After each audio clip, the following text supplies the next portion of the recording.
Good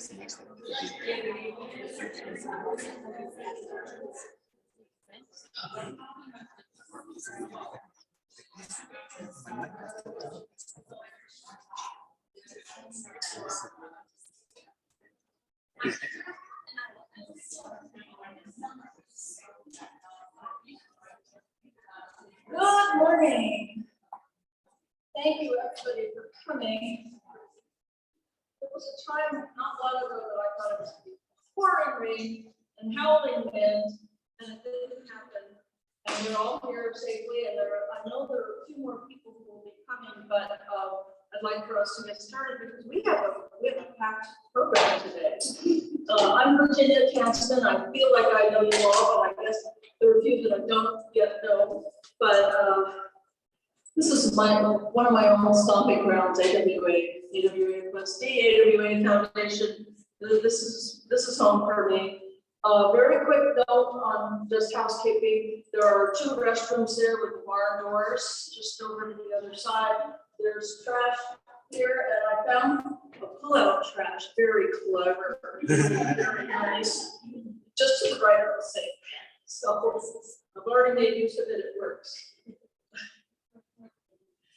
So, in all seriousness, this is part of AWA Trustees' centennial year, and it's very touching to me. I have been around AWA Trustee, or AWA as it was before, for half of that time. I can hardly believe it, but here we are at 100 years, and we have a whole year of celebration, which is just wonderful. So this event today ties us to, I know why they invited me, because I'm old, right?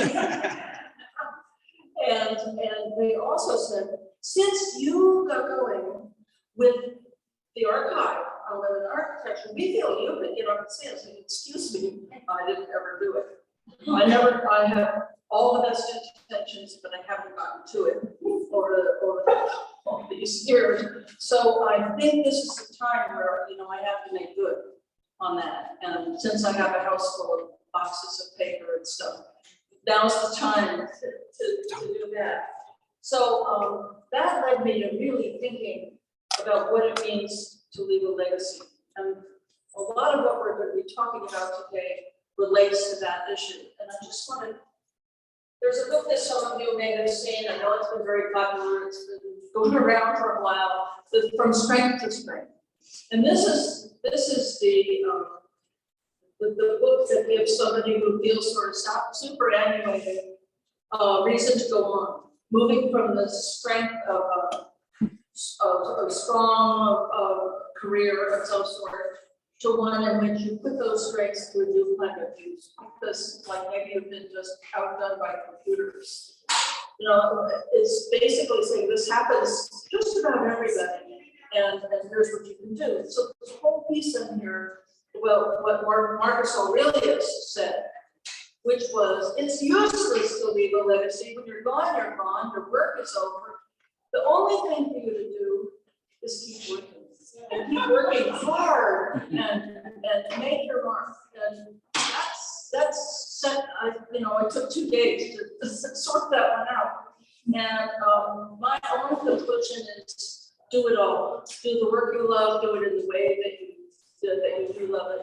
But yes, to leave something behind, not maybe for your own ego, maybe to help others.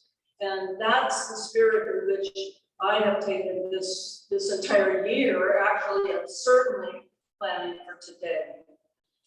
So we have a lot. We have a lot available for you. There are all kinds of resources available, and among our richness of resources is food. So you trade. So you'll see this is breakfast. There's more later. This is breakfast. Please take and just come and go. But we've got really a packed program. And just even before we dive into the rest of that, I want to tell you how pleasing it is for us to be here today. And I want Count Shaw who is Director of Marketing for Henry Goes, to say a couple of words and just orient us to the how and why of being here now. It's so lovely to have you all here. I won't say much. I do represent Interville. I actually work in our business development and sales. We don't have this marketing team, but I don't take that over. I won't say much about what we do. I'll just briefly say that we're the first and only American system, functional network system.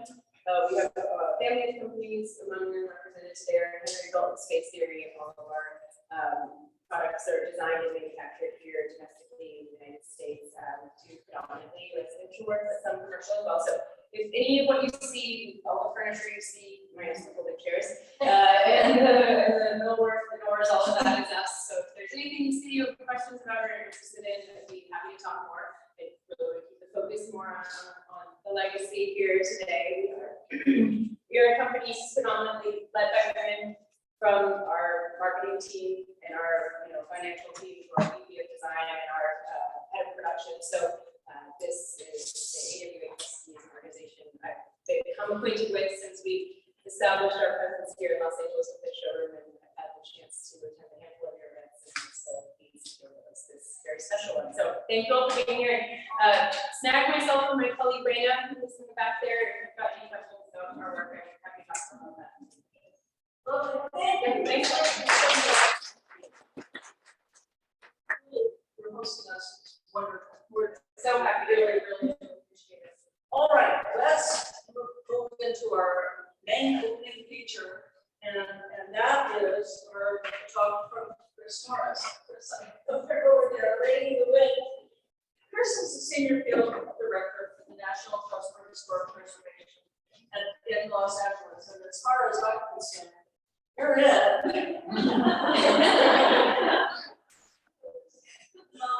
But I also, I just want to point out that when I think about Southwest Museum, I think about the national place, and I really associate with that, which was, just wonderful. Additionally, you put a focus on women's contribution to our historical surroundings, and the way you've done that shows what's happening. And we're just delighted that you're with us today. So take it away and move my stuff out of your road. Well, thank you so much. Thank you. Good morning, everyone. And I very much appreciate the opportunity to share with you today just a little bit of the work of the National Trust for Historic Preservation and where women make history. So, are we ready? Thanks, Cam. All right. So again, thank you all for joining me this morning to share some of the work of the National Trust for Historic Preservation to help elevate, identify, and celebrate the history and achievements of women through our Where Women Make History initiative. As Virginia mentioned, my name is Chris Morris. Some people call me Christina, but I go by Chris. I'm the Senior Field Director here in Los Angeles. Before that, I worked in Chicago for 10 years in our Midwest office there. And for the last 2+ years, I have had the pleasure of leading our Where Women Make History initiative. Next slide, please. So when Ginger and Christina first contacted me about speaking to you today at this event, I'll be honest that I usually kind of struggle to think about what is the clear connection between the work that we've been doing in Where Women Make History in this centennial celebration for AWA. But as I began to reflect on your overarching theme of legacy for your centennial, what a legacy is, what it can do, who it's for, who it serves, and also the legacy of AWA plus D, and themselves, the connections really started to become abundantly clear to me. So much of the work of Where Women Make History is fundamentally grounded in preserving the legacies of women's many achievements across all aspects of our culture and promoting them for the benefit of the present and future generations. This, of course, includes women who are integrally involved in the design of structures, landscapes, and environments, but it intentionally extends beyond that to recognize the roles that women played in the conception, ownership, occupation, and preservation of the built environment, as well as the many ways that women, both past and present, have been and continue to be at the forefront of the movement to protect, preserve, restore, interpret, and support these places to keep them vital and relevant. Next slide, please. For those of you who may not be familiar with the National Trust for Historic Preservation, we're the nation's only national nonprofit organization that's dedicated to saving the places that matter to Americans. But our work goes far beyond the act of preserving a physical structure or an interior or a design landscape. We believe that these places are meaningful and they are powerful because of their connections to people. The stories that they can tell us, the lessons that they can teach us, and the many, many ways in which we continue to be inspired by their successes and their struggles. Next slide, please. At its heart, Where Women Made History is a manifestation of the National Trust commitment to tell a more truthful, more honest, and more equitable national story.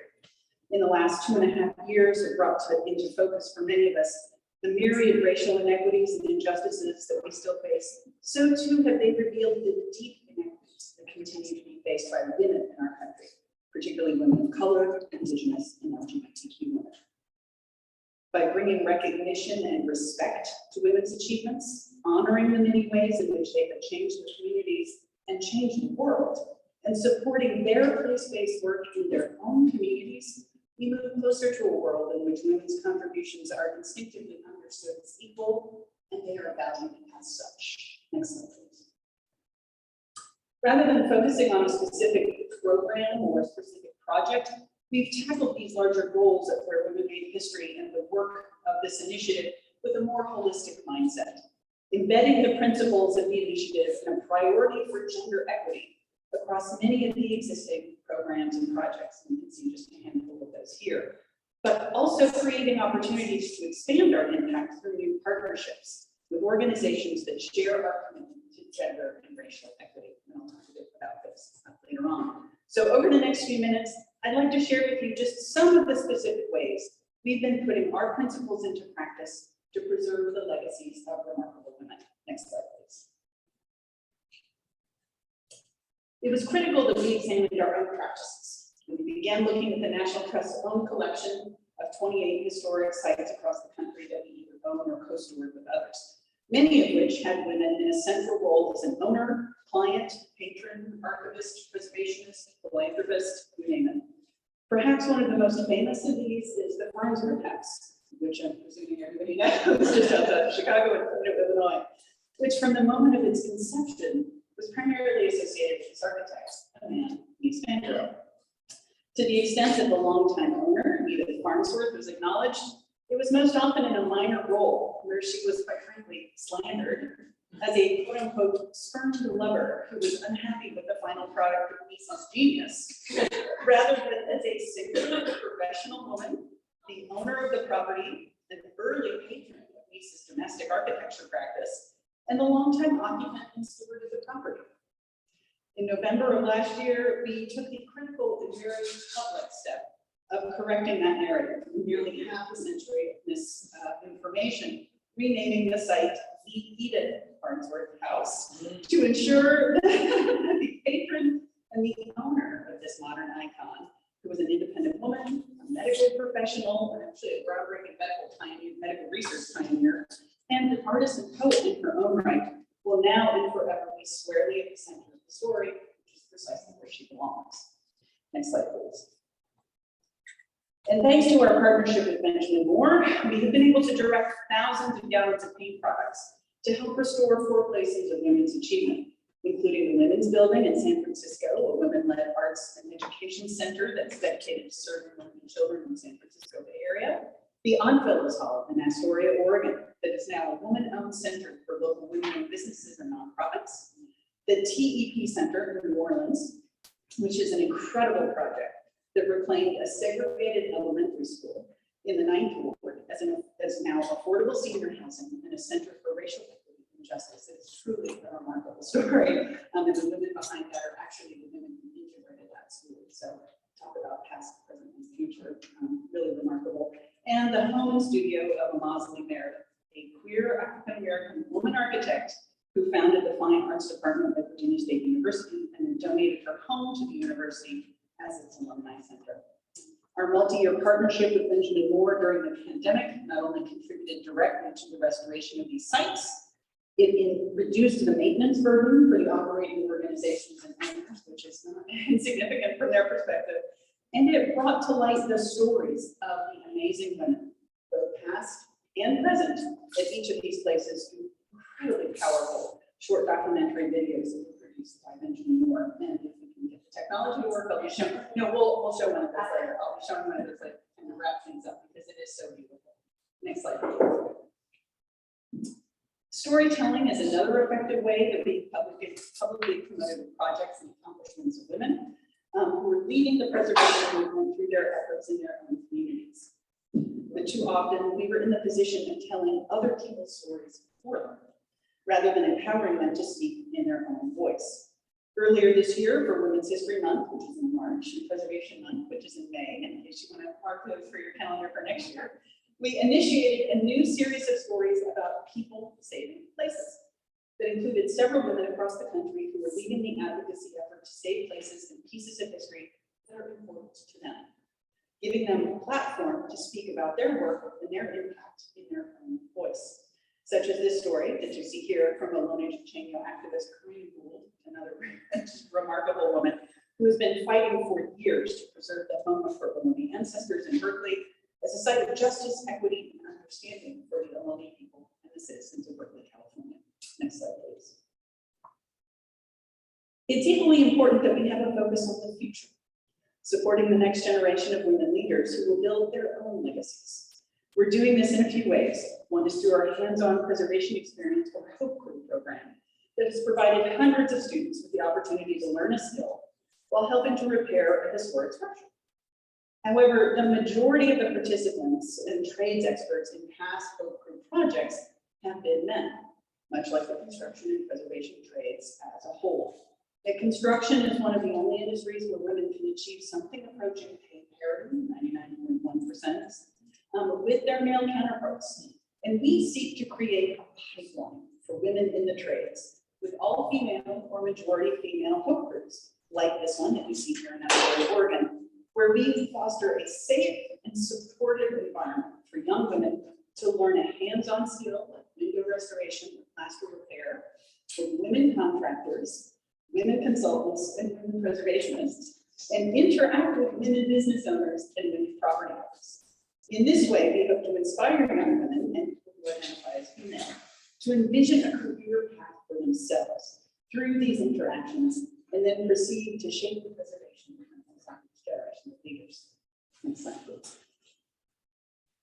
And just this year, we also established a new partnership with the Women's Leadership Initiative of internationally respected architecture and design firm Ramza, which you may know is Rutley and Stern's firm, to bring our collective and extensive expertise in preservation, architecture, and design and planning to support sites of women's history that are reimagining themselves for the 21st century. The Ramza Women's Leadership Initiative seeks to develop and promote women's growth in the profession through education, mentorship, and peer support. And our partnership will create opportunities for young women entering the architecture and design fields to gain in-depth experience from women professionals by joining our project teams as we do these projects together.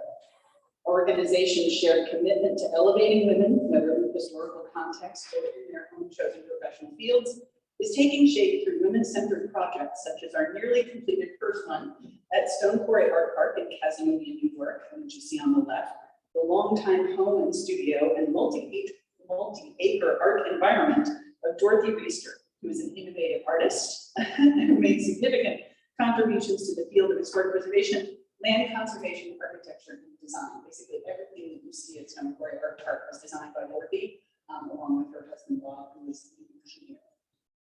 The project team, being led by women from the National Trust and the Women's Leadership Initiative at Ramza, along with the women directors and leaders at the site, are intentionally acknowledging and building on the legacy of Dorothy Reister by helping to shape Stone Quarry Art Park as a public space for the creative experimentation of art in conversation with the natural environment. So everything that we are doing in these projects is grounded in the sort of the principles of the women who founded these places. And that includes the one that you see on the right, which is our next project, which is going to be the Palmer Memorial Institute in North Carolina, which was the brainchild of an incredibly innovative and brave African-American educator who created essentially a secondary training school and finishing school specifically for African-Americans in the segregated South.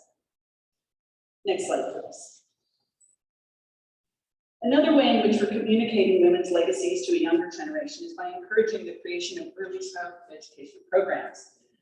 Just last week, I'm very pleased to say, Where Women Made History launched the Dorothy C. Rutkowski Learning Through Women's Achievement in the Arts grant program, which is exclusively for our 55 members of our Historic Artists Homes and Studios network.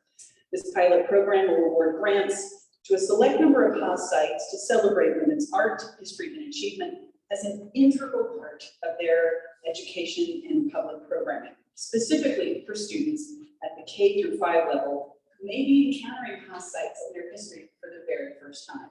We want women's stories, women's narratives to be one of the things that children encounter from the moment that they step foot onto a historic site.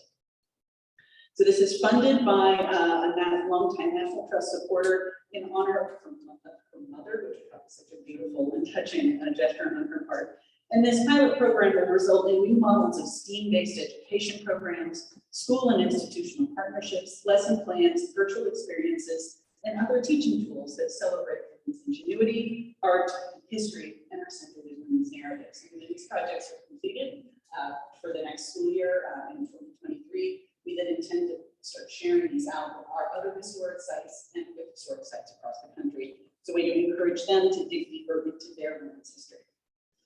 Okay, so now, if the technology will work and you will indulge me, I'd like to share a brief video that was produced by our partnership with Benjamin Moore. I think it does a much better job than I ever could of crystallizing the importance of recognizing a woman designer's contributions, what they signify, and what they mean to future generations.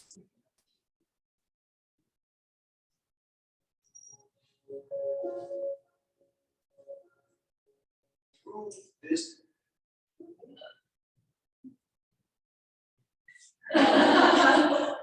Just this we're able to idea in some ways Muslim American.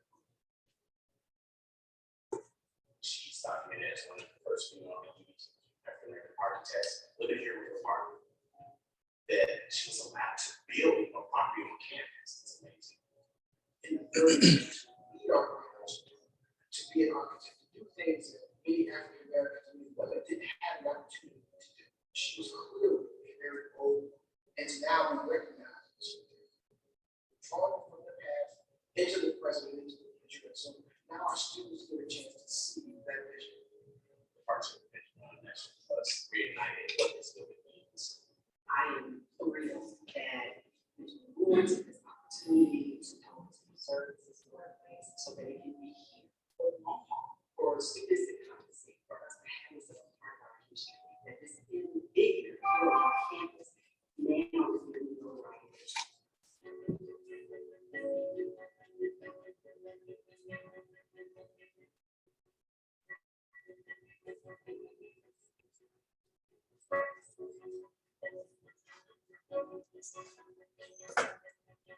It has shipping paint, look dilapidated. I'm amazed at how beautiful the restoration is. To have it done. It's hard to work it out. This is unbelievable. When you look at the house from the outside, just that old blue, it sticks out, adding that pop of color shows who she is and the light that she shares. As a student myself, a black woman myself, stand on this ground, when you take in the energy of those who come before you. So oftentimes you don't feel like you're failed here because so many women have created a path of success. That cultivate brings her legacy back to life. And now it's our job to keep it going and share it with the community, share it with our students, and it just shows that our communities, they value historic sites and we want to see them back to that amen. It's not just the little White House meeting ordinance as well. So the history of it, and also the little one. And I'm glad to be part of this moment in time to bring her back to the board.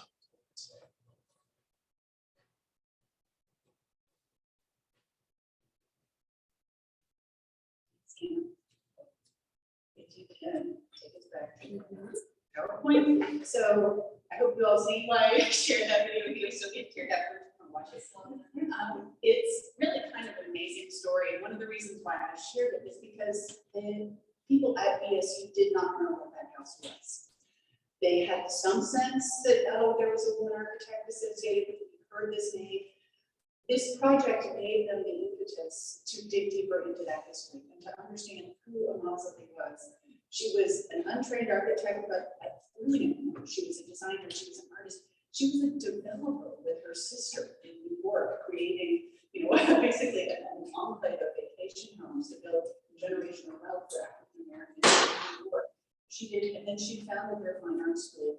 And the fact that she lived in this house with her partner, Edith Northman, for decades, has given so many different aspects of the campus. They now understand her as a figure to express women's pride, African American pride, LGBTQ pride, and the alumni association has really now embraced this and adopted this as a project that's a priority for them and for the school. So it's had so many wonderful ripple effects. Just a little bit of things.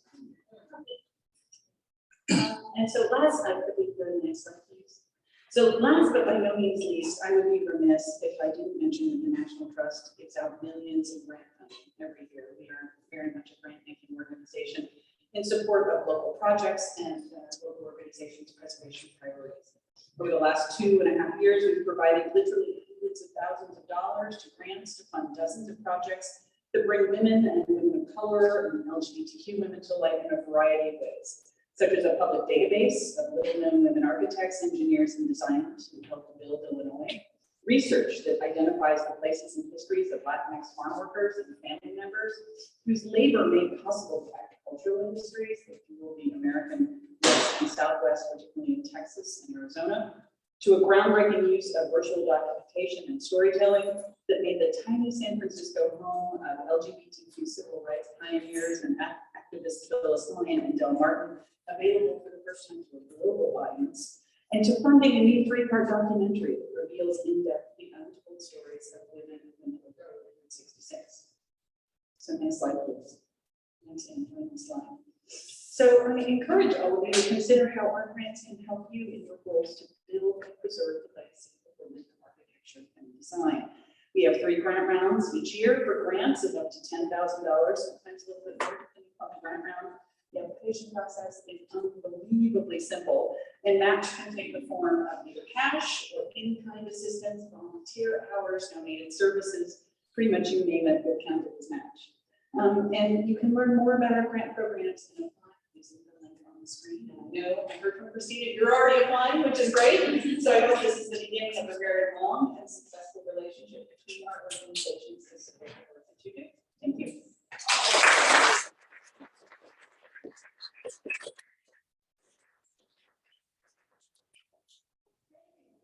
Thank you so much. And I was about to say, I came away with those 3 dates.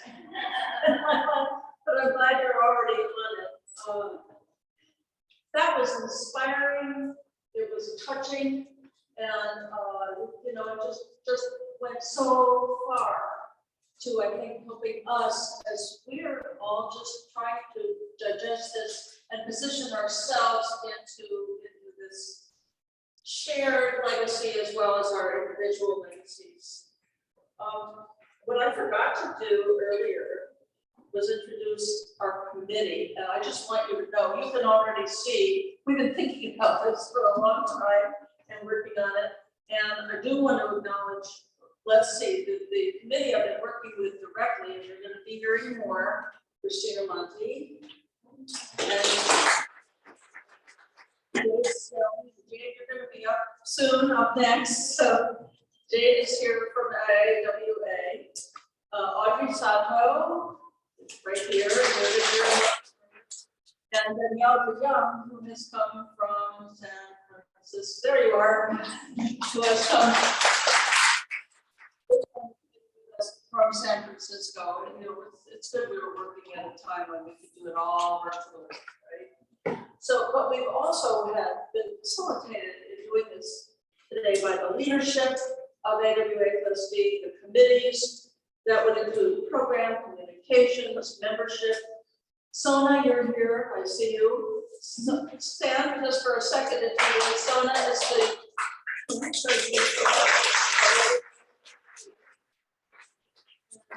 our partnership is sealed tight. It's wonderful. Thank you. So this has been quite a team. We also have sponsors today, and if you look at your curriculum program, you'll see who those sponsors are. And it really takes some kind of village to put this all together. So thank you. So, and thanks again, Chris. So Jade is here, as I mentioned. Jade is with the International Archive on Women in Architecture, and we're most interested in hearing all about that. And some of you I know have already had some interface with them, but not all of us. And Jade has come in from Blacksburg, Virginia, because the archive is at Virginia Tech University there in Blacksburg. And so thank you for coming all the way across the country to work with us here this weekend. Here's Jade Snell.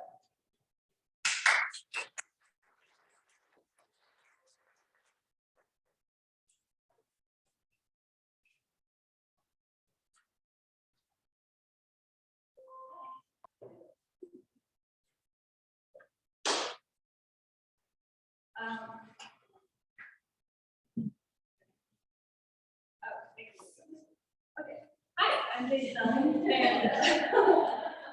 and I'm a selections archivist for the International Archive of Women in Architecture, as Ginger already told you, at Virginia Tech. And I'd like to say that the information that I'm going to be presenting in my presentation is pretty.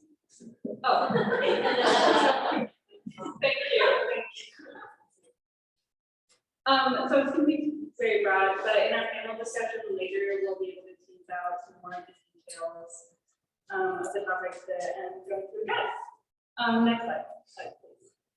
Okay, so this is kind of a presentation roadmap. I just wanted to give you an idea of everything that I'm going to be covering today. So I'll be introducing, what we are, what we do, but I also wanted to show you who is represented in our collections and sort of the range of documentation, the types of formats that we collect. And then also give you a rundown of what actually happens once we donate, how we make things accessible and findable for researchers. And then maybe we'll talk a little bit about some of the challenges of donating. And like I said, we'll cover that more in the panel discussion as well. All right.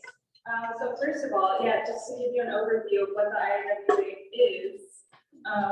That slide is fine for now.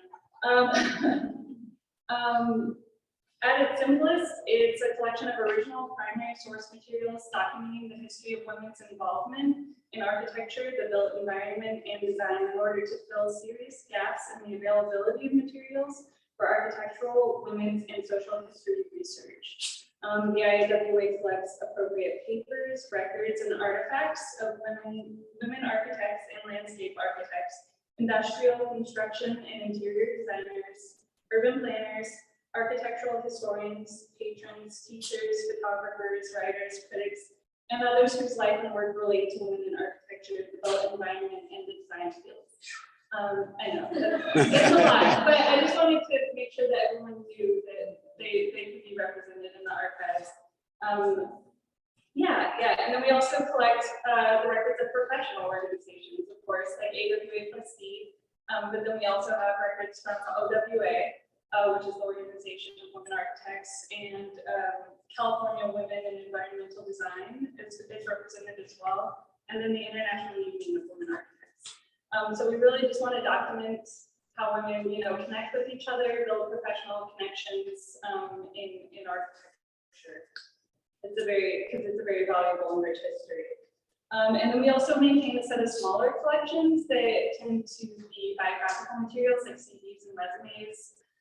Just to sort of like build out the amount of resources that we have and be sort of clearinghouse of information, and we also maintain secondary sources and publications as well that are cataloged and stored in our rare book room. Next slide. Okay, so to get into our backstory, Milka Bliznikov, who taught at Virginia Tech as an architecture professor, founded the archives in 1985, and she also had a background as an architect herself. She practiced in Bulgaria, but she recalled being asked by her students why they never learned about women architects and they never saw women architects exhibiting their work or as guest lecturers at the university. And around the same time, one of her friends, who was a Bulgarian architect as well, she passed away, and she had been practicing for 60 years, and her family just ended up throwing away all her drawings and the entire record of her career because they didn't see the value in it. So basically, she was shocked because she sort of saw the connection between like her students asking her, why do we never see women architects?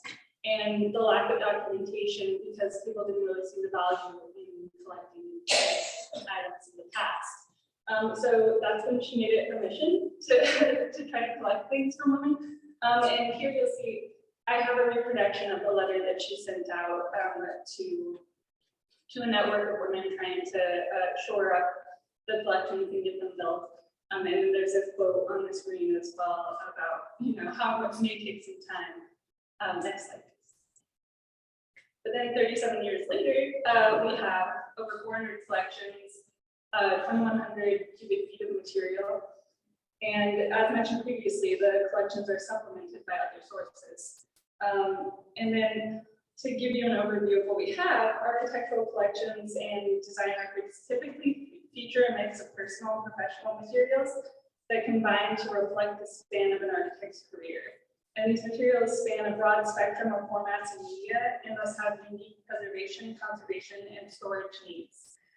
So collections will contain unique artifacts like plaques or awards, drafting and lettering tools, commemorative scarves, among other things, and many other items. Additionally, there's some obsolete media, like there's old audio-visual media, there's 8-inch floppy disks, cassette tapes. And then we'll also have like personal and/or travel diaries, scrapbooks, portfolios, schoolwork, as well as a mix of project records and architectural drawings, which you would expect in an architecture archive. And that's everything from design development sketches, photographs of construction, everything through to like the full record set of drawings. And we just want to make sure that every phase of the design process is documented. And additionally, many women represented in our collections were also teachers, professors or lecturers, and so there are a lot of materials relating to that, like syllabi, assignments, and reading lists. Next slide, please. And then there are also papers from when they were students themselves. So, like on the left here, you'll see something from the Jean Lyndon Young papers when she was like taking her undergraduate engineering courses, and then like a German school book on the right. Next slide, please. And then, oh yes, so this is the Lois Gottlieb collection. She's actually one of 3 women in our collection who studied with Frank Lloyd Wright at Taliesin West. The others were Jane Duncombe and Eleanor Pedersen, but they're just really magnificent hand-drawn drawings, and she was a really great technical artist. Next slide, please. And then to sort of show you the range of documentation, one of these is not from the same project, but some of them you can sort of see the different stages in the development of the design here. And that's from our Beverly Willis collection, Pioneering Women Architects. Next slide, please. Okay, and then as mentioned earlier, I wanted to also give you a sense of the range. So yeah, one of the artifacts we have is the architect Barbie. And that's part of the Distinguished Artifacts collection because she lobbied Mattel in 2011 to add architect to the Barbie I Can't Be series. And she wrote a really great article about it too that I would encourage you to seek out. But yeah, lots of different types of materials here. All right. And then I also wanted to touch on the fact that, you know, I've mostly included analog materials here, but a lot of firms are now creating most of their files digitally. And that presents its own set of unique challenges because it's like all these different software packages, things are stored on different types of media, and they deteriorate at different rates. And so they really present a lot of their own issues, as well as they might be, you know, maintaining databases and spreadsheets, and using other project management software. Luckily, there are some backgrounds that you. Yes, thank you. So at the moment, we're implementing long-term policies and infrastructure to support the inventory and processing. And then, of course, we want to be able to provide adequate access to these materials as well for researchers. Next slide. Okay, so I also wanted to include some materials from who were members of AWA+D, just to show you what we have. And this is May Steinmetz, who is one of the original founding members of AWA+D. Next slide, please. Jim Driscoll, and some of these photos are, they were taken by Julia Schulman, who's a famous architectural photographer. Next slide, please. Margaret, or Peggy Cochran, I think she usually went by Peggy. And we were expecting also, we have the. Oh, right, yes. Oh, right, yes, I forgot that, yeah, she was also known by Bowman's. But yeah, she, I think she did a lot of different types of design projects, including industrial design and to residential. Next slide, please. Mary Rushton, who was a member back when it was still Alpha Gamma, right? That's what it was called originally. So these are pictures of her when she went to a convention in St. Louis. Next slide, please. And then Lorraine Berghoff as well. Also did a lot of industrial design and commercial design as well. Next slide. And then Liana Zembler, who I think mostly made a name for herself as an interior designer, but she was one of the first women, or she was the first woman who was licensed to practice architecture in Austria. And she fled the Nazis to resettle here in California, so she really had an interesting life story. And then I think that's it for the AWA+D alums. Next slide. Oh yeah, so now I want to cover what happens in the archives. I'm sure that some of you are familiar with archival research, but you might not be all that familiar with what goes on behind the scenes. So I wanted to sort of open it up for you, so you would know what happens to your materials once they're donated. And so I'm just going to offer you some terms and definitions, basic workflows, but I don't want to bore you too much with the details. So I'll keep it really broad, and if you have more questions, we can drill down into them later. Next slide, please. So accessioning. So this term refers to a set of activities that happens when materials are transferred to the archives. Before this happens, typically the creator or a donor, if the creator is custom, will sign a deed of gift, which legally transfers rights to the archives. And then materials will be inspected for bugs, mold, or other sort of concerning issues or damage. And then it'll all be documented. And then we'll create like a summary and assign collections and identifiers so that they'll be tracked internally.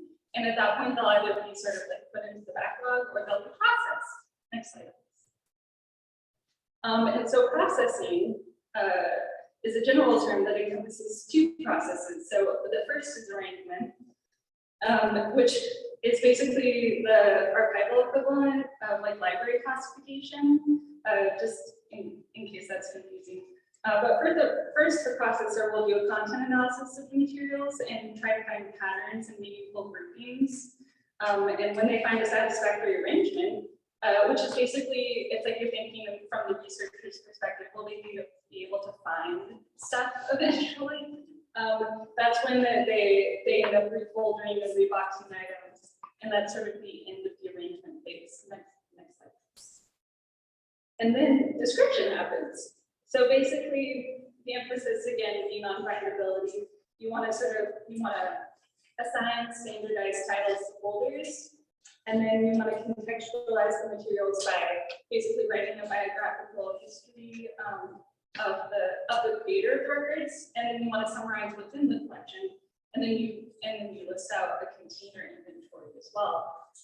And then you throw it all together, and then you end up with a finding aid, which I sort of screenshotted a little bit of a finding aid there in the upper right-hand corner.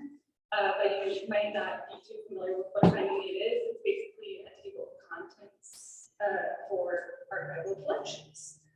And then that's it for that's basically it for like what happens in between donation and then things being made findable in archives. Next slide. All right, so now donating, which I'm sure a lot of you are sort of like are wondering about right now.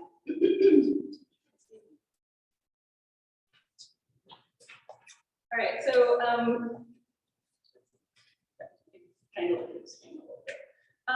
so basically the first step is sort of getting in contact with me, and then it's like thinking about if you're storing things yourself, how are they stored?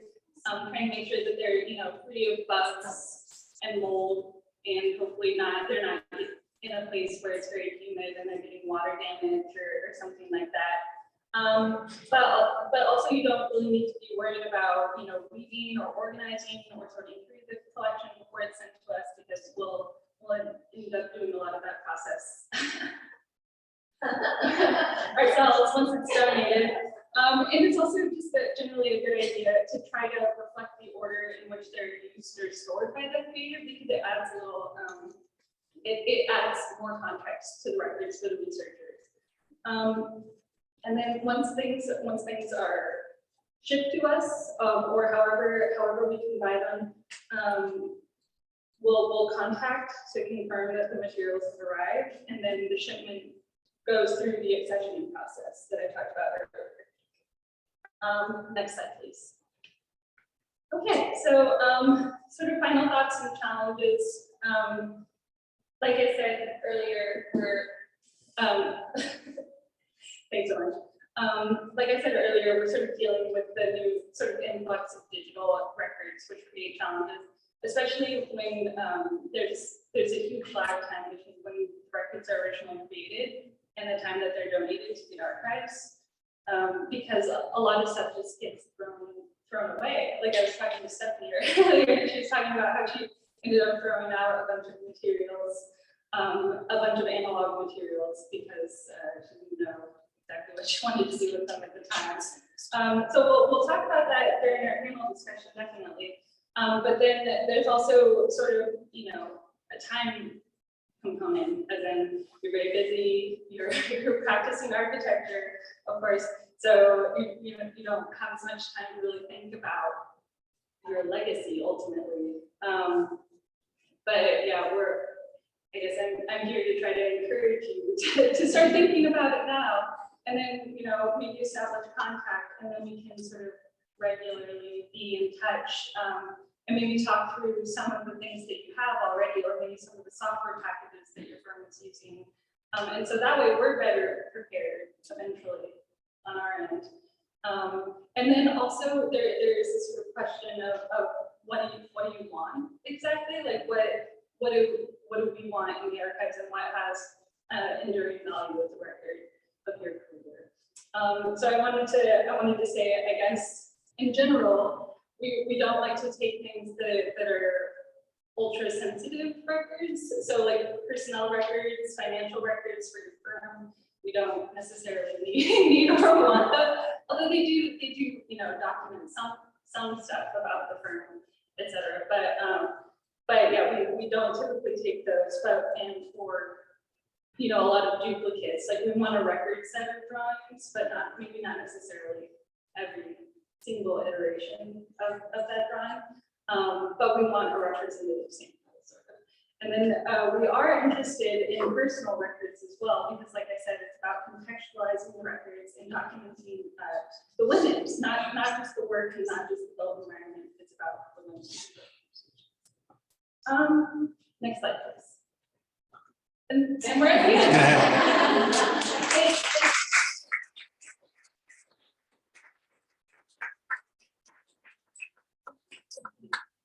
You were sitting right behind me, did you feel me quivering? I'll just say, you know, part of the object lesson of this is, I've never yet said anything to the archive, but I've been licensed for about 50 years already, almost. And I have lots of stuff, so we'll be talking later, and this isn't all just for my benefit or for their benefit for me, but I think there are things to learn through this, and I'm really looking forward to the panel discussion too, so that it's not, I'll just try not to ask too many questions. But would it make sense to put it in something in like every 10 years and then leave the rest when you die? Yeah, definitely.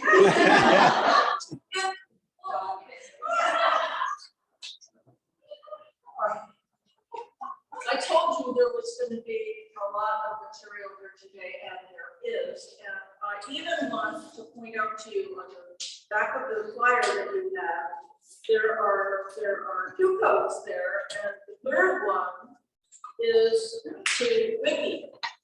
And we haven't really talked about that as a group here yet, but one place to put your legacies or be remembered is that there's a wiki entry for you. AWA Trustee has at times participated in making wiki entries. You can't just make your own, yes? You just said really important. Yeah, you can't just make your own. It's a process. I mean, you know, it was a dark and stormy night. I don't necessarily care, right? But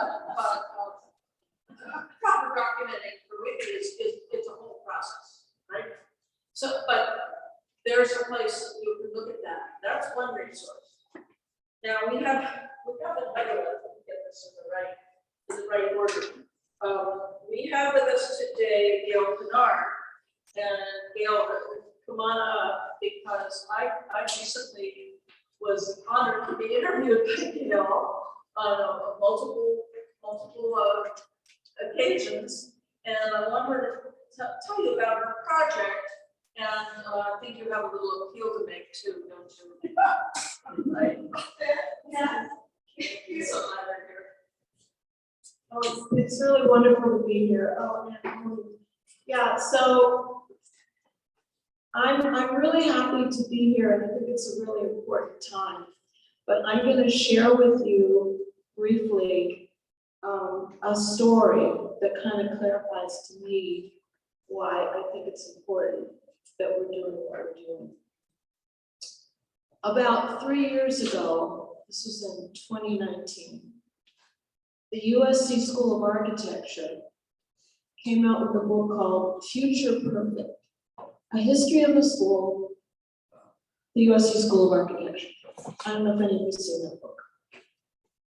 I knew about this book because my late father was profiled in the book. I wrote about him for the book. My late father was Robert Kennard, he was an architect, graduate of USC. So this book contains profiles of about 25 architects. Most of them were either graduates of USC or affiliated with USC. But guess what? Out of the 25, 0 women. 0. And that's really particularly curious because I did some research, and the first 2 graduates of the School of Architecture at USC were women. Back in 1907, 1914, okay?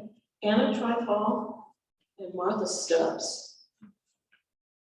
Okay? And over the next century, other women have graduated from the USC School of Architecture, including, I'm sure, some of the women here today. Right? But if you're a researcher, maybe years from now, and you were to find this book, A History of the USC School of Architecture, you would not know anything about the contributions of women. Or for that matter, architects of color. Even though the book is presented as a history of school, USC School of Architecture, right? So I thought to myself, this is a problem. I gotta do something about this. I understood the power of oral history. My late father had given his oral history for UCLA. We have a Center for Oral History Research. This was in the 1990s. So I thought maybe I could start recording oral histories of women architects in Southern California. Otherwise, you know, it's like we never existed. There's no record, right? It's like there's nothing that happened, right? There's no record for it. It's like we didn't exist. So I had been in the profession more than 30 years. I knew more than a few women architects that I thought their story should be captured. So UCLA promised that they would accept oral histories that I collected. And so last year I started interviewing some of the women architects, including some of the women in this room. Margot Siegel was the first person I was able to get.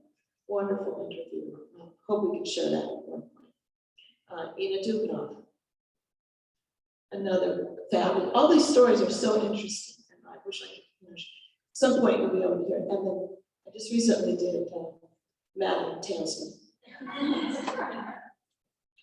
So the issue is that we've lost a lot of the histories of the women from the first part of the 20th century, right? A lot of that history is done, but we can start today. We can start by preserving what we have today. And so I've been able to talk to women who started their careers in the 1950s. So that's important to document what they experienced. So how can you help?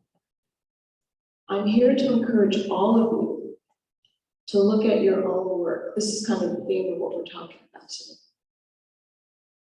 You don't have to be old, okay?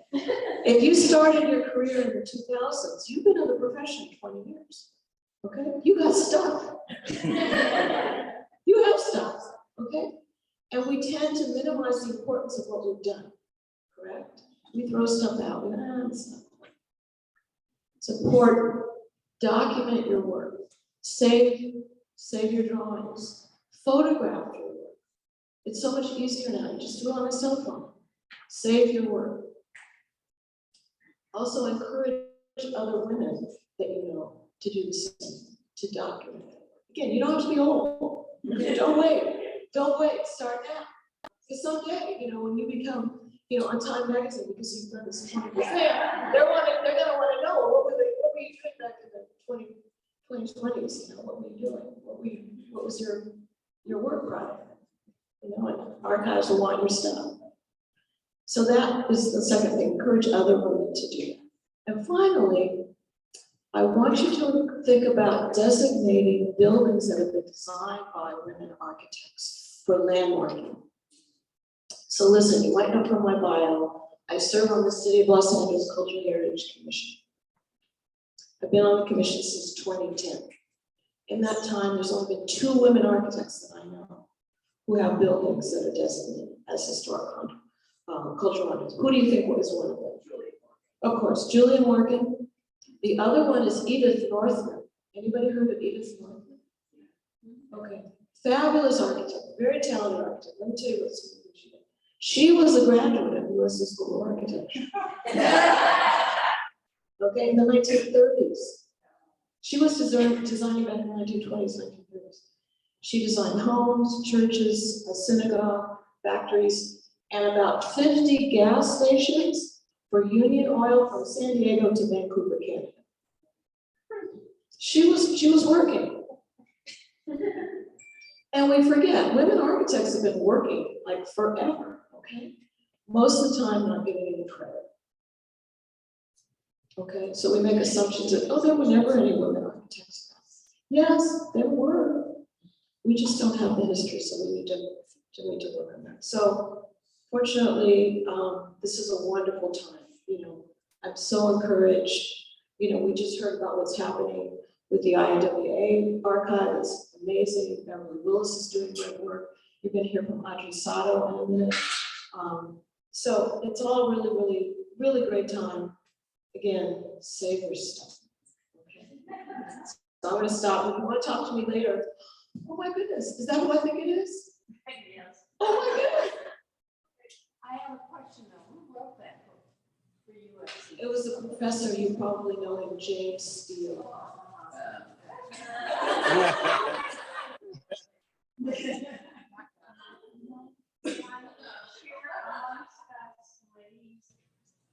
The word that I heard about that book was that he published it, ordered all the books, but he never got the release needed for the photographs that were in the book. So the book could never be officially recognized. So they've got a stack of these things sitting in a storage unit somewhere. Well, maybe it should stay there.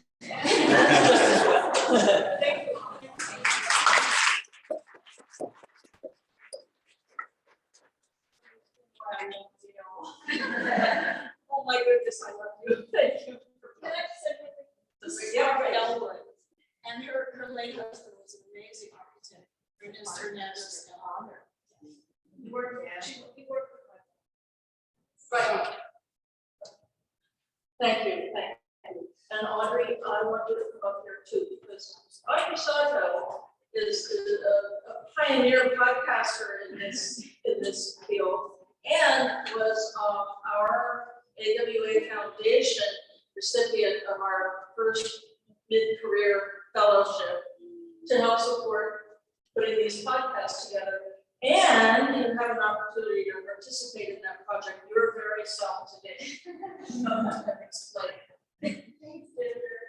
Yeah, so I'm Audrey Sato. I'm an architect and a past president of AWA Members, but today I'm here in my role as a podcaster. I think it was 5 years ago when that project started, and I was at this pinpoint in my career where I was running my own practice, small practice, and wondering, do I grow? Do I have a family? Do I get a job at another corporation? Like, what do I do? How have all successful women in LA in architecture done this? And I looked around and I just felt like I knew a couple of people, and do I follow my life after them? Do I even have enough information? So that's where I kind of selfishly started our podcast project, but knowing that that was a hole maybe other people were missing too.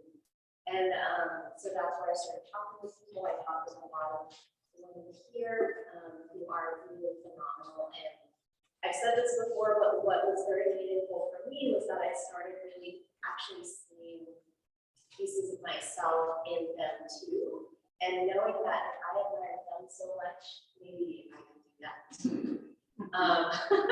So fast forward, I have been taking a little bit of a pause on podcasts. I've had babies, so she's almost a year old, but I've come out of my retirement for AWA posting. So, a story with Barbara is going to be released soon, and today actually is a great opportunity because jointly, the short stories that are heard today will also go to IAWA. So that's an opportunity for you to get your foot in the door and start, putting your material, your story in their archive, as well as it will be released as a special podcast. It should be fun and not stressful. So grab a friend. We're gonna go in that closet that has a sign that's mine right now, but that's where we're recording. And you have to sign a waiver so that I can donate the material to IAWA and use it in the future for maybe other opportunities that come up like this. But I have prompts there where you can talk about a story with AWA that, or you can talk about your career. If you go in with a friend who knows you really well and just wants you to tell this one story that you have to tell, fine. Don't listen to the prompt. Go in with your friend and record that story. You know, it should be maybe like 3 minutes per person-ish, so it's not telling their whole life story, but it should be meaningful for you, and if you run a little long, it's fine. So yeah, we'll be there. Please come and share these stories. It'll be fun, and I'm really looking forward to hearing them all. So thank you.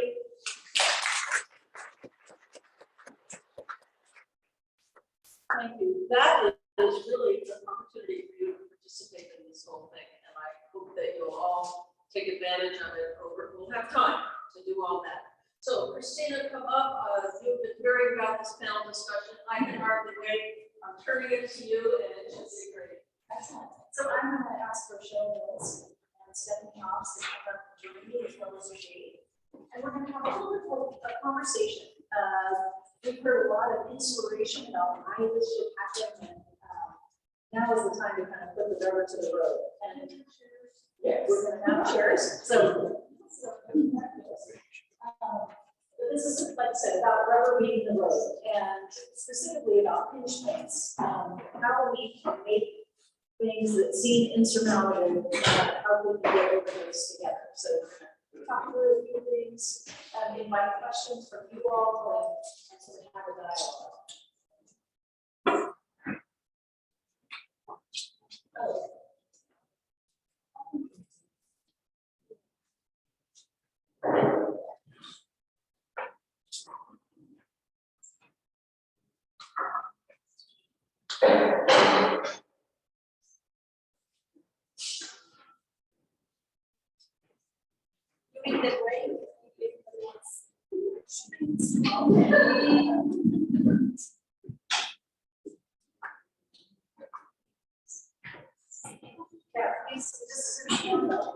This is our last kind of bit of the program. So please feel free to jump up, grab coffee, and history. And once we're done, we're going to present some things up.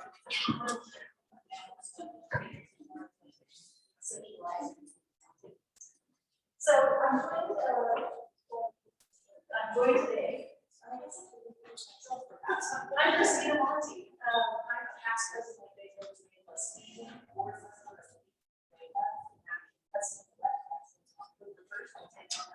and that wasn't enough. So this year I will be the co-chair of AWA's centennial celebrations. So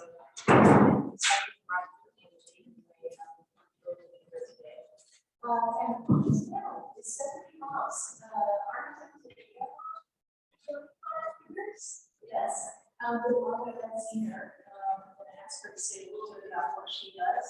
And Cheryl Mills, trained as an architect, now a very successful developer at an interesting in the profession directly, now sort of directing pieces of the profession. But we wanted to get your views on some of the things as it relates to these pinch points. So how is it that we think about submitting to the archive?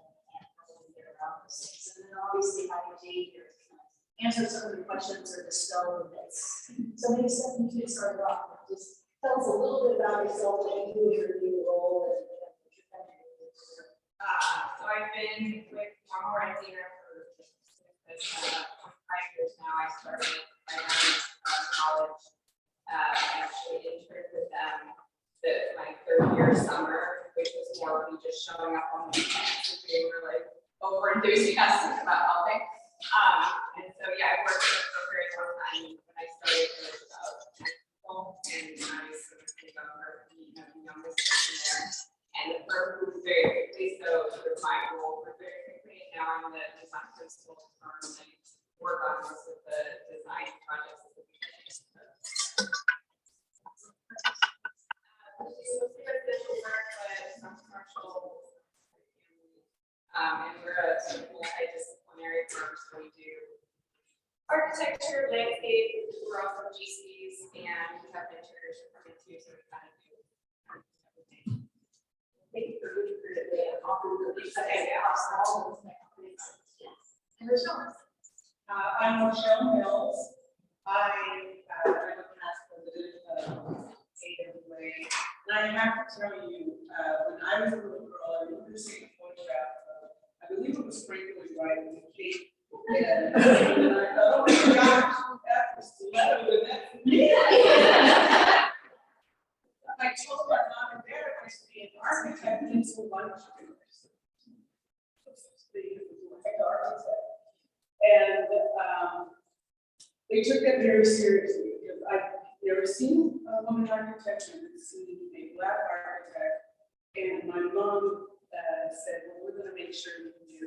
And the first person she introduced me to Ginger Hansen. And so I think there were 10. there was too many. I was pretty young, but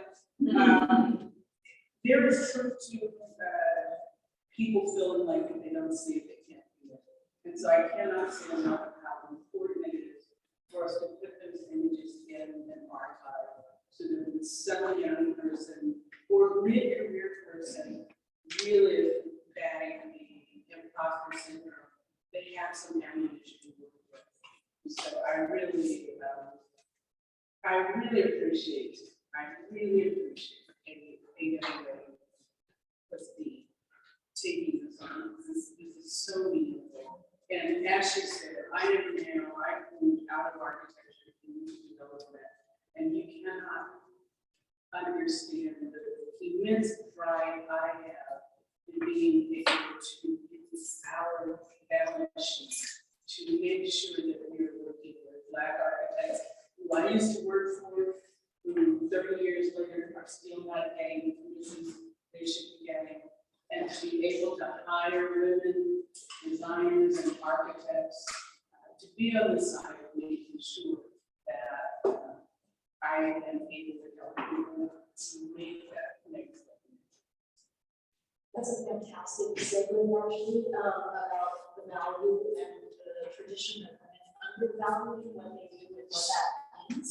And actually, so Jake, well, first question to you about maybe we could dig a little deeper into what do researchers or what do people use the research for specifically? Involved in projects or comment on that? Yeah, so a lot of different types of researchers come to us. Sometimes, they're doing academic research in architectural history, and they want to research specific women or specific types of projects even. Sometimes we get preservationists as well, people who are looking to restore an old building, as well as like owners of houses. Like sometimes we'll have records for people's homes, and then they'll look at us for the original drawings so that they can see where they want their renovations to happen. But yeah, and then also a lot of the teachers at the College of Architecture or Design, I think, recently under the name change, they're really good also about bringing students to our collection. So it's exposing young architectural students, a lot of them young women, and they get so excited to interact with these materials and see what women really contributed, because it's not as out there in the public consciousness as people want it to be. That's a good point, because I think a lot of AWA trustee members are not only practitioners, but academics, working in all kinds of facets of education. What to submit? So I would love for both Stephanie and Rochelle to talk a little bit of, the types of materials that you produce on just sort of more daily basis. And maybe, this came up in a pre-conversation of ours, so just fielding a question that Stephanie had about gosh, I wouldn't even know what to submit. And I think that's one of the biggest hurdles, perhaps, that people face. Or maybe we talk to a little bit of Yes. So I make the science sending a whole bunch of emails. I do a lot of drawings by hand on trace paper, like a lot of that. And stacks of it. And this is one of the sad stories that I had, like 10 years of trace paper in vanilla folders of different projects. And we did a big office clean out, and we were like, well, this is, garbage. So we scanned a few in and, toss it away just in an effort of maintaining space and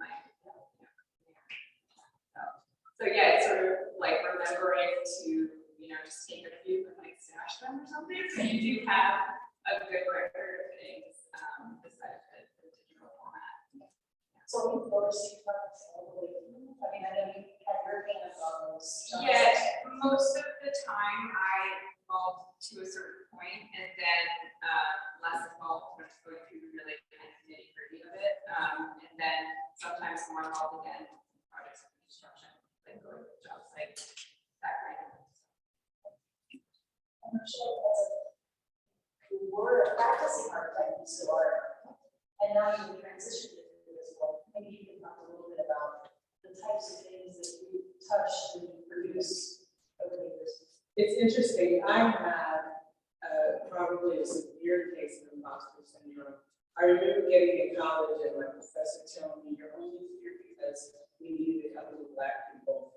And it took years to outrun that, and so I remember leaving college and having all of my work sitting here and walking away from it. And one of the custodians telling me, one day you will want this, and I just couldn't do it because I had that burden. My husband keeps everything, absolutely everything. So we had a practice together. When we got to the point mid-2000s that we needed to find a new source of income, I went to what I thought would be a 2-year gig as working at a developer part-time, and here I am 16 years later. I still battle with that. Well, what can I show you? I'm actually not an architect. What can I do? But after speaking to you all last week, I thought about what I proved you is document the influence that I have had, the impact that I've had, the ability to go back and pull architects in, and just sitting here thinking about the number of women designers, the number of architects that I've had an opportunity to influence by bringing them into paid work, and just the pride in seeing other developers then, now that you've got this bench of talent, now they're getting more work, and to be able to contact them and say, I need you to start documenting your work. My connection is tangential, but your work needs to be here. And that to me is exciting enough, knowing that I had a hand in helping them move us in the food chain. So maybe Jay, we could talk about that. We do have a lot of people in our way, and I think women in general tend to take sometimes less traditional paths down the architectural or designer role, right? They do ancillary things, they sort of, contribute from the fringes. Yeah, absolutely. And yeah, I mean, as I mentioned earlier, I tried to list out like sort of every profession of the women we try to document in our collections. But yeah, it's really just trying to find the best way to, document those interactions, document your role in facilitating other people also kind of maybe contributing to our hopefully.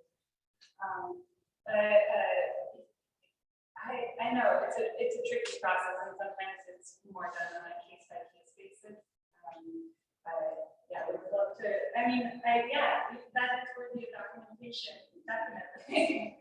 You think I'm not an architect myself, well, yeah, but you're still, out there contributing to the built environment, Well, I'm sure like great comments and a great conversation about taking the length of your chopsticks, the sort of simplistic musical thing, and creating something that becomes a symphony. However that is acknowledged or written about, maybe you can talk a little bit about writings, because I think we also have people that do a lot of writing as contributing articles or blog posts. How does that advance? Oh, yeah. I mean, we definitely love to get things in manuscript form. Sometimes, notes. We get a lot of research files from people who have written a lot in the past. But yeah, there's a lot of exciting written out there about, public history and the history of certain neighborhoods within urban enclaves.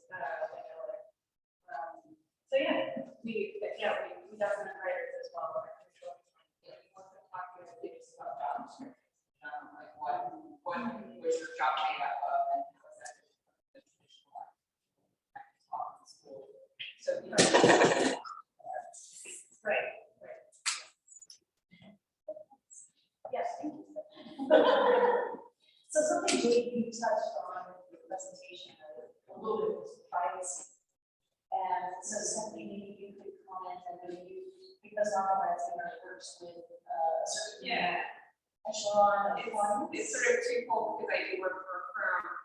Technically, you know, I am an architect and I do the work, but it's for a firm. So there's a little bit of gray area there. You know, I present that work, and then also a lot of our clients are very private and probably don't want their houses available for other people to see at the archive. So that was a big question in my mind. How do you save and store those documents without invading anybody's privacy? Right. Well, it is a delicate issue, and sometimes we can restrict materials for a certain amount of time, maybe a certain number of years. But then again, you know, if the house is still there in the future, maybe the future owner doesn't necessarily want people accessing those. But we do try to, I mean, it's sort of on a case by case basis, depending on who the researcher is. It's sort of, you know, because a lot of people are coming, making the time to come in person to look at things. So we interact with them a lot, and we can sort of assess, you know, what their intentions are to a certain degree. But this is something that's definitely come up in the past with regard to digitization work, and how we make things available online, possibly, because it's a little different than just putting it out there in the way for everyone to see, possibly.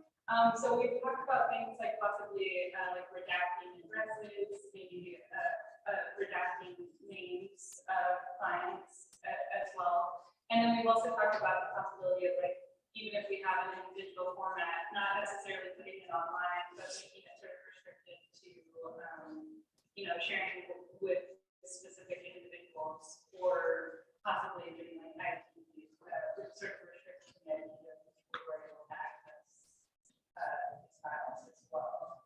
So is it still valuable, for example, sketches and drawings, just so the sketch and drawing itself knows or relevant vocational information around it? That's great. Yeah, we would love to have that. It's not trash.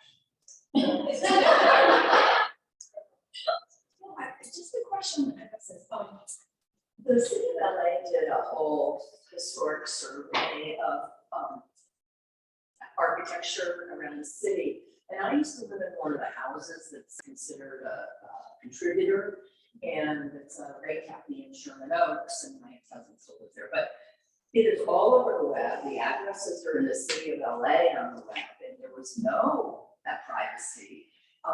He has people going up to the windows and taking pictures. It's all over the web. It's really, so I have to see, you know, it's all over there anyway. Yeah. I have a question. For those who are in studios and they're in the business, like what you're saying, how do they document their contribution to the work? Like my studio, my business still operates it, and so technically it's my work too. But I also wonder, there was a period of time when HGTV and the Fine Living Network photographed our work, or had television shows. The networks don't exist anymore. What's the copyright requirement if you decide to send those documents to you? Okay, yeah, I don't know if they would still own the rights to the work, in which case. I mean, do we need to figure that out before we send it to you, or do we send it to you and say, good luck? Yeah, you know, when we talk about like transferring rights, because sometimes, you know, if you're working for a firm where, like you said, someone else owns the copyright, then you can't necessarily transfer over that to us, because we typically like to manage copyright when people come to us to look at materials or maybe publish them. But in certain cases like that, we tend to direct people that may not own the rights to this. So you'll have to do your due diligence. So ultimately, it's on the researcher or the person who wants to republish the make sure that they do have the rights. I mean, we do that on our end as well to make sure that they know if we don't have the rights. But it is ultimately on them. Yeah, I don't know how they would do that. So if they were like seeking the rights from that network, I don't know. I think what we could do, I'm sure, others know who the producer was, and it was produced by Centennial, so when you send you the cassettes or something, you say, Centennial, that would help programs figure out how to find. Right. As long as that is a great point as well. Documenting the provenance of where something comes from can definitely help them. Stephanie, you mentioned when I brought up the term privacy is sort of a big issue. I am one part of a much larger team. Yes. And so I wonder if maybe you can talk about how perhaps your firm already designates, like, is it award submissions that lays out what the award contribution is? Right.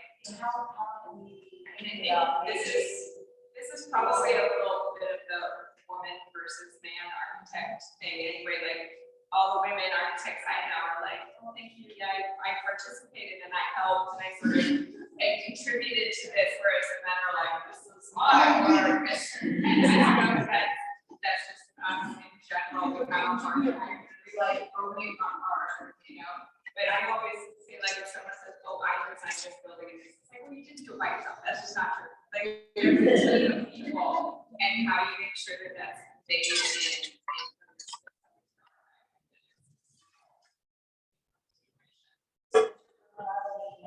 Like right now, how is it that what would you say you did, right? And maybe Jake can help us, like, further this, how could you be more? I mean, like, if there is like a internet, it's just things project team or major roles that they did, but like on a day-to-day basis, it just becomes very, very challenging.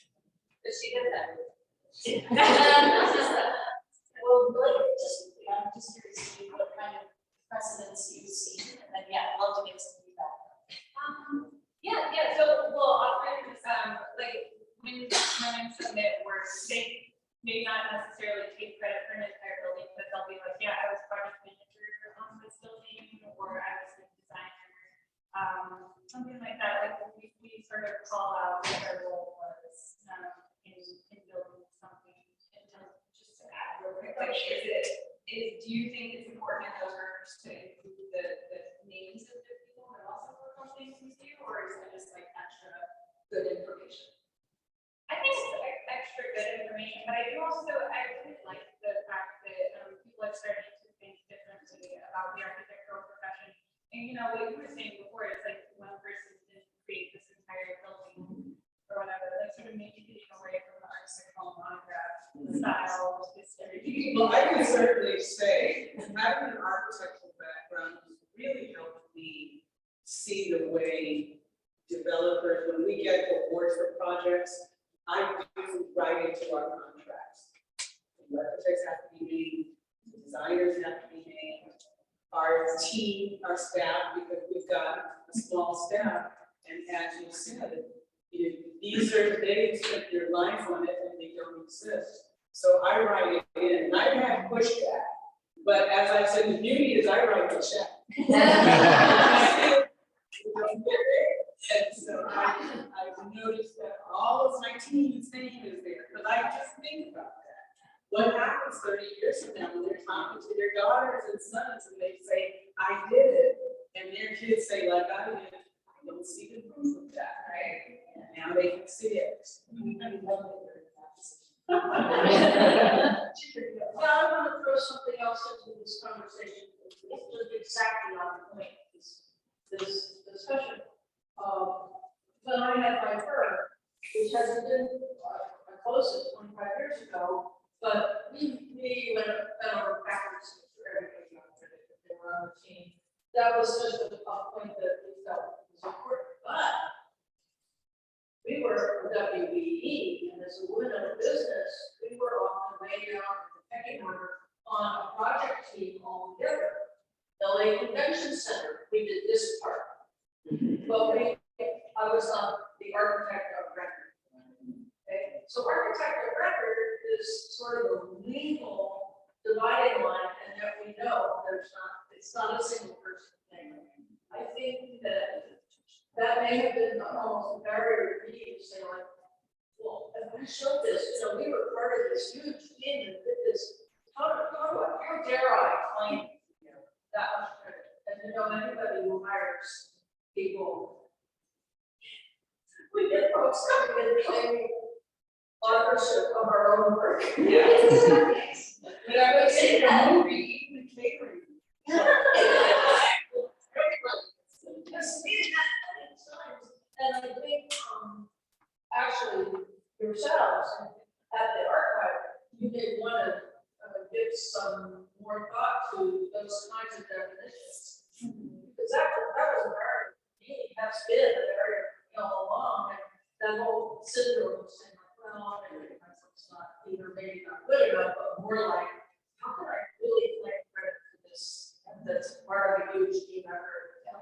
Maybe further definition would be helpful. So we've got either a comment or a I question about. think it's important to to initial or come up with a small mark that you put on all of the work that you do, because that also helps future historians figure things out. And it's also something I think women just don't do enough, is just, even if it's like I have two small little marks that I put on pottery, I put on the drawings, I put on whatever, that are small and kind of not intrusive. But even if you do a sketch, that is your sketch. And if you put your mark on it, it's clear that's your sketch, even if it's not your whole project. And even digitally, just making sure when you know, in my office, I always say, like, you should say issued by the date and everything on the drawing. And those things become sort of important to be able to understand rules and contributions. Yeah, that's a really good suggestion, actually. Well, the point that I'm getting at is, for one, the engineer's names are always in charging. But It's on my mind, yes, it achieves that the future generation knows that the woman will involved in the built environment. So let's not to get detailed about whether this is the first sketch. It's not as good as the last sketch. It's not issue for permit, because that's not what the researcher is looking for. This is not a design class that the researcher goes to archive. They want to know that the woman very involved, they did it, and they were part of the team or mutual. So even if it's a preliminary sketch, nobody's going to judge it for design. They want to judge it as, yes, women were involved in the 80s, in the 1930s. So that is what is this archive is all about. And as like she said, even if it's a sketch, as part of the big beautiful times for the history, and all of these hierarchies down, and I was part of the team. I'm not going to say that I built City Hall or I built this and that. But yes, women were working in the building life. Every little thing that goes to the archive, somebody who does their research is not going to go out and take a look and say, oh, look at this design, it sucks. It has nothing to do with that. It has to be some yes, they get involved. Somebody who might really blame work for anybody. I can use those words. This is what the archive is all about. Well, thank you for the. So that's just what I'm getting at. It's good science without each Sort of share the story of having all these spaces. You know, I think one of the hurdles that people that have been in the worried about, I've done all of this stuff. Right? And Michelle, I'm sure maybe you could talk to sort of the former stuff that you and your husband have produced versus now. And I'd love to hear a little bit about how do people just, where did they start? Do they literally get some shipping labels, slap them on there with your name and just send it? I mean, it'll be the first. If you told me ahead of time.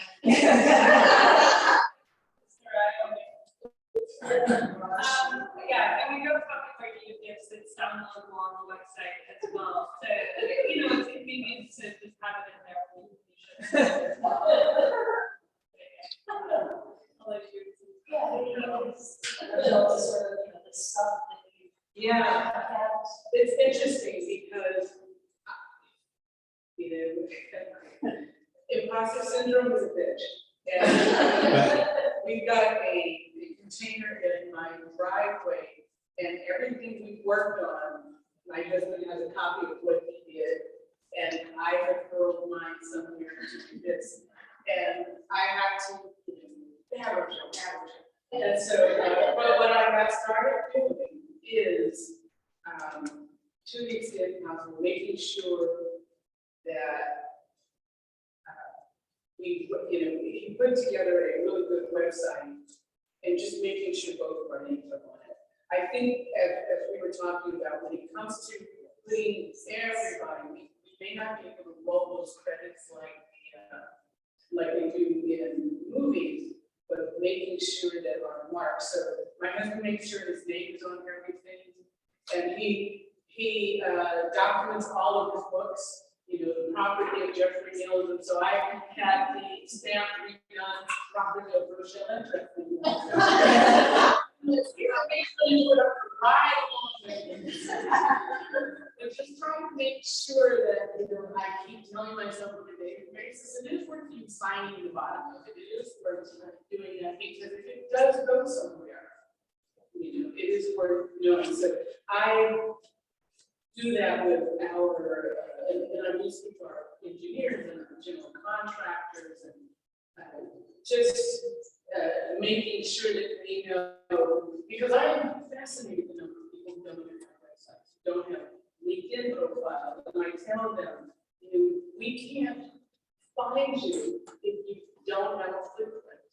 And so, so we're talking about archiving for posterity, but think about the right now. Do you exist? And someone said to me years ago, I was watching this guy, and I said, I see you everywhere. What is your job? He said, my job is to be seen everywhere. I said, because if they don't see me, I don't exist. And that's, I think, the message we're trying to do. You don't exist. There is no benevolence in us trying to tell you for you. You know the story. So make sure that people know you exist now. Worst case scenario, we can at least copy those pages and get them to the archive. So I love that you just said the word story, because I think understanding, there are so many phases of the project, we all tend to think about, well, there was the initial sort of beautiful sketch, and then there's the final piece. And maybe JP could shed a little bit of light on, what would an encapsulation look like, or are there any parameters, or that people should think about in terms of if there's a significant project in their portfolio or career, what would be the appropriate elements? Okay, well, any meaningful documentation, I would say, from photographs of the site before anything was built to final documentation of the building, as-built drawings, the work. Yes, correspondence, client correspondence, or other contractors as well. And then there are just so many different forms of documentation. It's hard to list them all out. Contract documentation, and like I said, design and development sketches, or just stuff on tracing paper. We have so many women who have stuff on tracing paper in our archives, and it's really nice to see, because I think I showed the slide of the little drawings, but yeah, they're just some of them on tracing paper, and she definitely went through and she put her name on every single thing that she donated to the archive, which was really helpful. She also put the project identifier as well on the drawings. Things like that are really helpful for us on our end, and then from there you can start to sort of build a story. And then, it's also really nice to have some documentation of you, like who you are, because people really connect with that as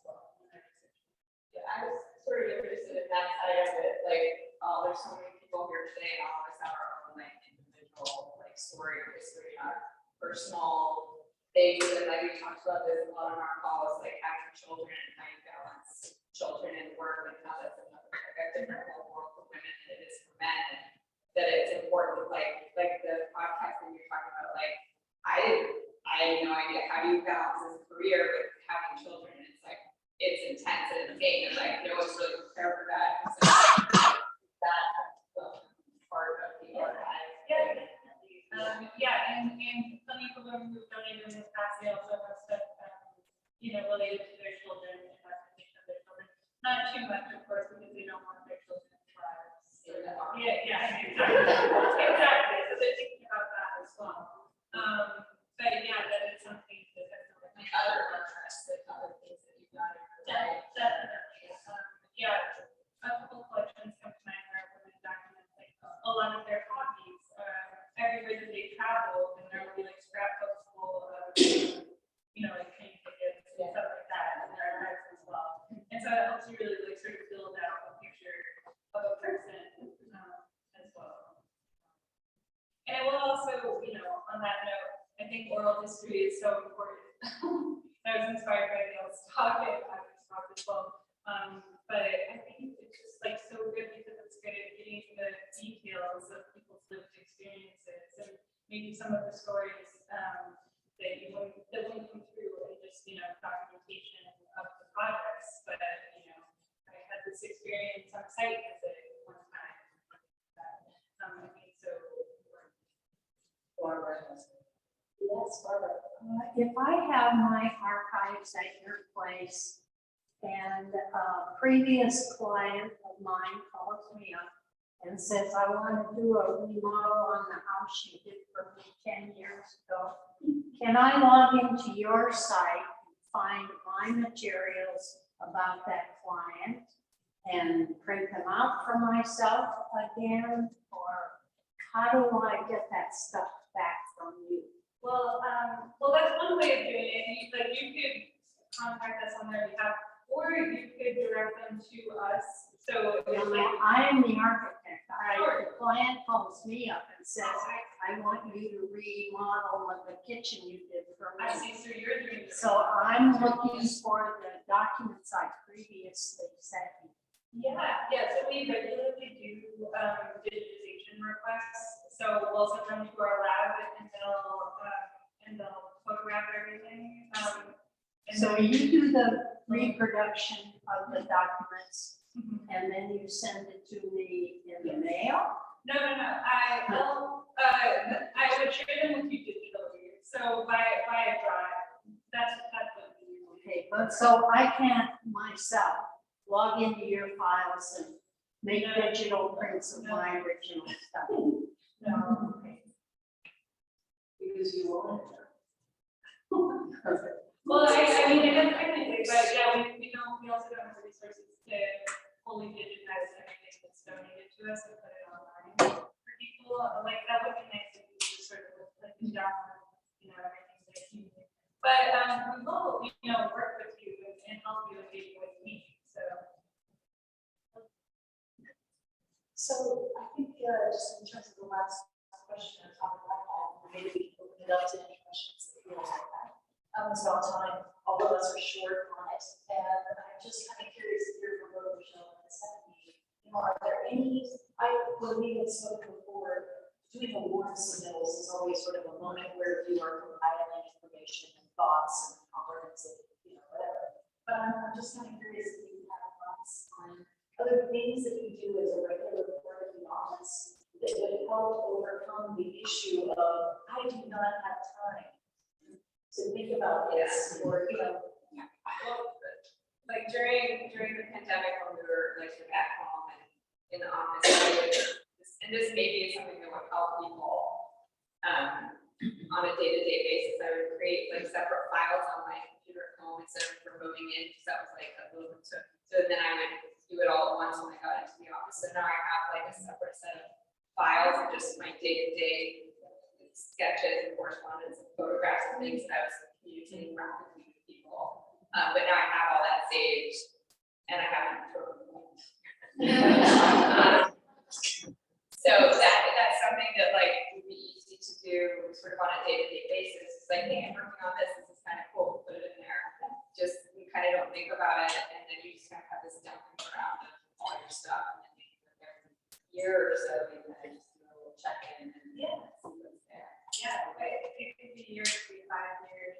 you know, if you're scheduling that part, I guess, but, yeah, I think there's a lot of work that every 5 years we look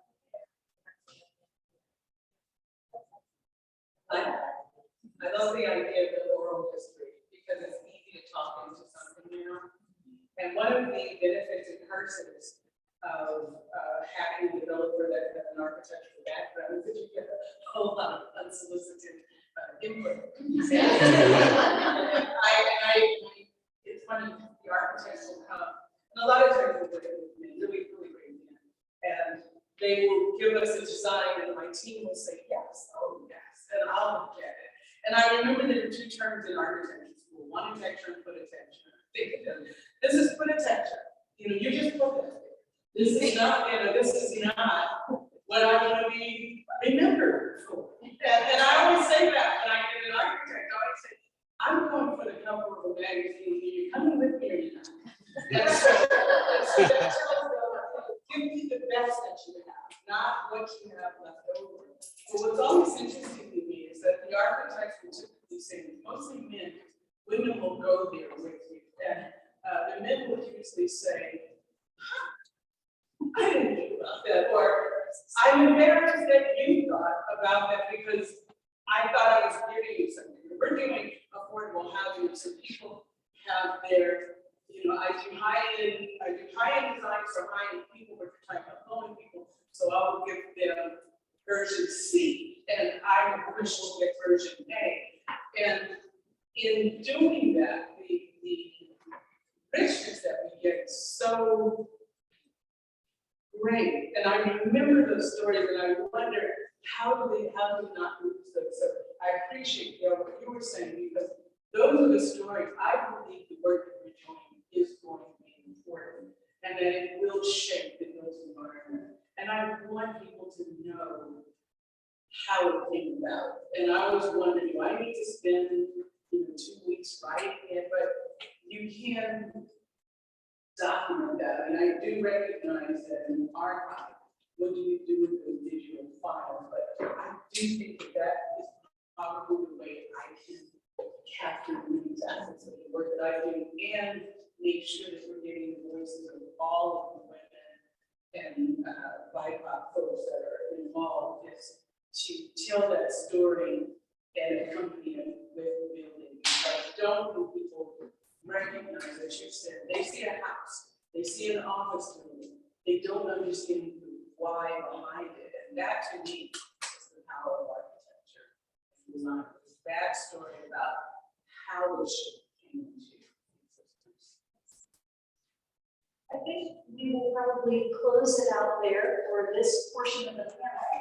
But everyone, all of the speakers today are here and open for questions. So I just want to say thank you to our panelists.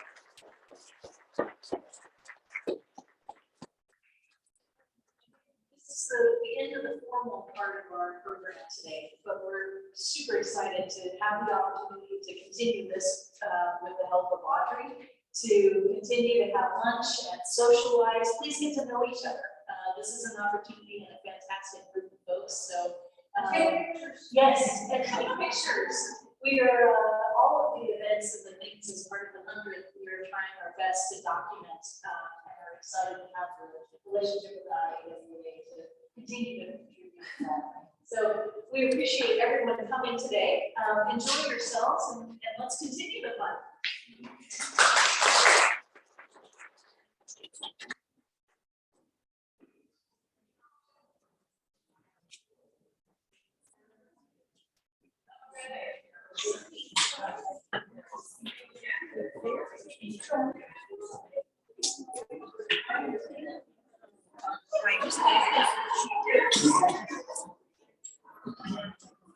Yes.